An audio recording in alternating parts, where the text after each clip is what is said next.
ব্রট to you by VGuard, co-powered by Sensodyne ও ভিমল বলো কথা Kesari. Associate sponsor UltraTech cement.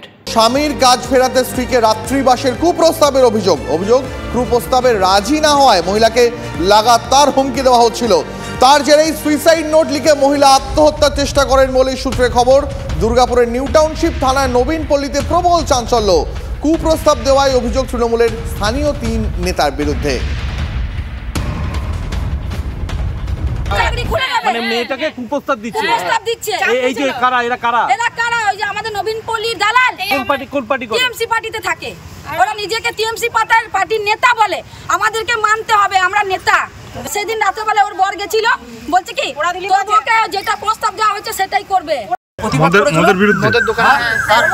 তারপর একটা ছেলেকে মেরেছিল, তার জন্য প্রতিবাদ করেছিল। তার আছে সুকুমার দিল্লি, হ্যাঁ, আর একটা আছে বাদল। এটা কি তৃণমূল করেছো? হ্যাঁ, তৃণমূল করে কুপ্রস্তাব দিয়েছে, তো পায়ে ধরতে হবে। প্রতিনিধি জয়ন্ত বিশ্বাস সেই মুহূর্তে রয়েছেন আমাদের সঙ্গে সরাসরি। জয়ন্ত, ঠিক কি অভিযোগ তৃণমূল নেতাদের বিরুদ্ধে?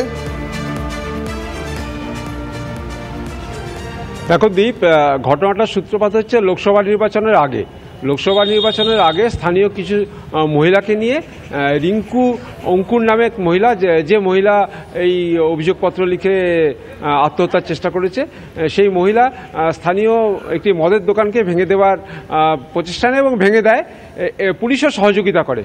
এরপর থেকেই যেটা অভিযোগ, যে মদের দোকানের ভেঙে দেওয়ার পরেই স্থানীয় তৃণমূল নেতা সুকুমার বাউরি সহ আরও 2 জন তারা এই মহিলার ওপর কেন এই ঘটনা ঘটিয়েছে এবং বিভিন্ন ঘটনা নিয়ে তার সঙ্গে খারাপ ব্যবহার করেন এবং হুমকি দিতে শুরু করে। লোকসভা ভোটের ফলাফল ঘোষণার পর থেকে যেটা দেখা যায় যে ওই মহিলার স্বামী, যে শ্রমিক সরবরাহ করে একটা শিল্প সংস্থায়, তার সেই কাজটা বন্ধ করে দেওয়া হয় এবং তাদেরকে বারবার বলা হয় যে এই ঘটনাটা মিটিয়ে নিতে গেলে আমাদের সঙ্গে।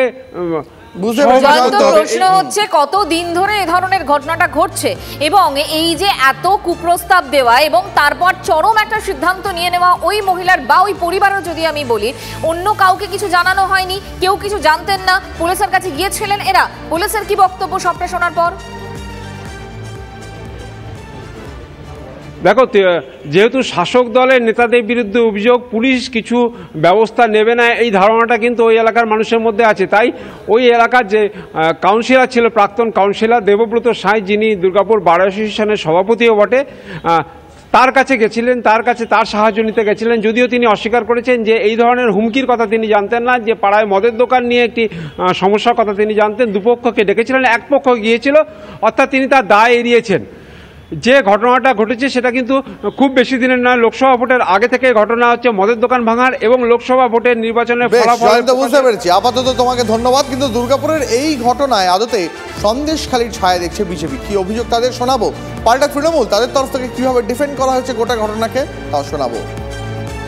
সন্দেশখালির ছাওয়া দুর্গাপুরে প্রতিনিয়ত হচ্ছে। সুকুমার বাউরির কি শাস্তি হবে? সুকুমার বাউরি যে কুপ্রস্তাব দিলেন, তৃণমূল কংগ্রেস কি কোনো পদক্ষেপ গ্রহণ করবে? তাকে দল থেকে বহিষ্কার করবে? সারা দুর্গাপুরে তৃণমূল নেতৃত্ব ধর্ষণ, খুন, তোলাবাজি, রাহাজানি, নির্বাচনের পরে সন্ত্রাস অব্যাহত আছে। এই ধরনের অভিযোগগুলো আমি সঙ্গে সঙ্গে টেক আপ করি, কিন্তু এটা আমার কখনোই মনে হয়নি যে এত বড় জায়গায় যেতে পারে। হয়তো আমারই দূরদর্শিতার অভাব ছিল, থাকলে হয়তো আরও বেশি ভালো পদক্ষেপ নিতে পারতাম। কিন্তু আমি দুপক্ষকে ডেকে পাঠিয়েছিলাম, যে মানে আরেকটু বেশি গুরুত্ব দিলে ভালো হতো।